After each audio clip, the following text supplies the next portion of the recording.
সব কাজ আমাকে করতে হবে আর মহারানী পড়ে পড়ে ঘুমাবে। এত ঘুম কোথা থেকে আসছে কে জানি। বিটি ছেলে মানুষ তুই তো সকাল সকাল ঘুম থেকে উঠবি তার ঠিক নাই, সারাদিন শুধু পদ উল্টি পড়ে ঘুমাবে। এই যে মহারানী উঠে পড়েছে, এবার চা বিস্কুট খাবে আর আমি গাধার মতন খেটে মরি। ও মা, ট্যাঙ্কিতে জল ভরা আছে। হ্যাঁ, আমি তো তোমাদের পোষা চাকর, ভোরবেলায় উঠে তোমাদের সব কাজ সামলে দেবো আর তোমরা পায়ের উপর পা তুলে আরাম করে দিন কাটাবা। কি হলো, আপনি এরকম ভাবে কথা বলছেন কেন? ও খারাপ লেগেছে, ভুল হয়ে গেছে ম্যাডাম, আমাকে ক্ষমা করে দিন। আপনি এরকম করছেন কেন? তা কি করবো, তা তুমি তো পড়ে পড়ে ঘুমাবা আর সব কাজ আমাকে একা সামলাতে হবে নাকি? ঘুম থেকে উঠতে একটু দেরি হয়ে গেল, এবার সামলে দিচ্ছি। কেন দেরি হবে?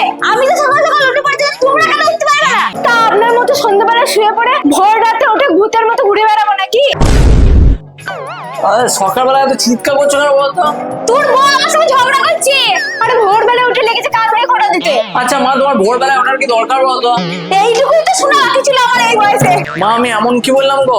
ব্যাস, আমার বেটাকে বউ ভেড়া বানিয়ে দিচ্ছে গো, আমার বেটাকে বউ ভেড়া বানিয়ে দিচ্ছে। খেপেছে নাকি রে? ও মা, তুমি এমনি করছো কেন গো? বৌমা সংসারের ঘর আলো করছে, তবে কারেন্ট দিয়ে নয়, কেরোসিন তেল ঢেলে আঙ্কুশ জ্বালিয়ে। এই দেখো তোমার মাকে এবার সামলাও, কিন্তু আমার কিন্তু রাগ হচ্ছে। ওগো কে আছো গো? আমার চোখে একটা তুলসী পাতা পড়ি শুয়ে দাও গো, যা ভিতরে